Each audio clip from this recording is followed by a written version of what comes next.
Hello hi నమస్తే welcome back to my channel. So ఇవాల్టి video ఎర్ర కందిపప్పుతో ఆనియన్ ఫ్రై ఎలా చేసుకోవాలో చూసేద్దాం. సో మనం ఈ కందిపప్పుని ఫస్ట్ అయితే వాష్ చేసుకుని 4 టైమ్స్ పక్కన పెట్టుకుందాం. ఇంకా మంచినీరు యాడ్ చేసుకొని నానబెట్టాలి కాసేపు. ఒక 5 మినిట్స్ అయితే కూడా పర్లేదు. సైడ్కి నానబెట్టి పక్కన పెట్టేయండి వాటర్ వేసుకొని. ఇప్పుడు కడాయి తీసుకొని ఆయిల్ వేసుకోండి. 1 టేబుల్ స్పూన్ జీలకర్ర, ఆవాలు, ఇంత కొంచెం ఎండుమిరపకాయలు వేసుకోండి. ఇప్పుడు కొంచెం కరివేపాకు, ఒక 2 రెబ్బలు కరివేపాకు వేసుకోండి. కొంచెం చిటిపడలాడిన తర్వాత ఒక 2 పచ్చిమిరపకాయలు వేసుకోండి. ఇప్పుడు ఆనియన్స్ అయితే ఈ విధంగా స్లైసెస్గా కట్ చేసుకోండి. నేనైతే ఒక మంచిగానే కట్ చేసిన, ఫ్రై కదా, ఆనియన్ ఫ్రై కదా, ఆనియన్స్ ఎక్కువ కావాలి కాబట్టి.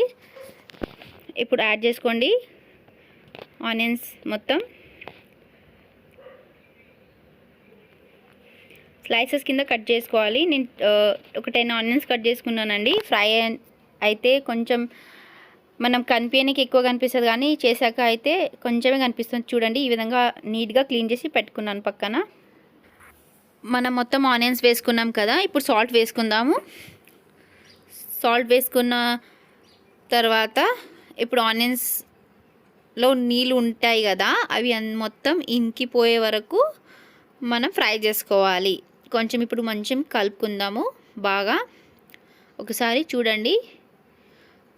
మీరు ఎప్పుడైనా ఈ రెసిపీ ట్రై చేశారా? నా కమెంట్ సెక్షన్లో కమెంట్ చేయండి. ఇప్పుడు కొంచెం కొత్తిమీర వేసుకుందాము. అల్లం వెల్లుల్లి పేస్ట్ 1 టేబుల్ స్పూన్ వేసుకున్న తర్వాత బాగా కలపండి. ఇప్పుడు పసుపు వేసుకుందాం. 1/2 టీ స్పూన్ పసుపు కూడా వేసి బాగా ఒకసారి గరిటతో కలపండి. మొత్తం పసుపు అనేది ఆనియన్స్కి మొత్తం పట్టేటట్టు. ఇప్పుడు కొంచెం మూత పెట్టి ఒక 2 మినిట్స్ మగ్గనిస్తే తర్వాత కారం యాడ్ చేసుకోండి. చూడండి, కారం యాడ్ చేసిన తర్వాత ఒక 5 మినిట్స్ మూత పెట్టి మళ్ళీ ఉడకబెట్టాను. ఈ విధంగా సాఫ్ట్గా అయిపోయినాయి ఆనియన్స్ అనేది. ఇప్పుడు మనం నానబెట్టుకున్న ఎర్ర కందిపప్పు వేసుకుందాము. ఒక 5 మినిట్స్ నానబెడితే కూడా నడుస్తుంది. అయితే ఎర్ర కందిపప్పు వేసిన తర్వాత ఫ్రై చేసుకొని ఇంకొంచెం ఒక 10 మినిట్స్ మీడియం టు లో ఫ్లేమ్లో పెట్టిన తర్వాత చూస్తే ఈ విధంగా అవుతుంది.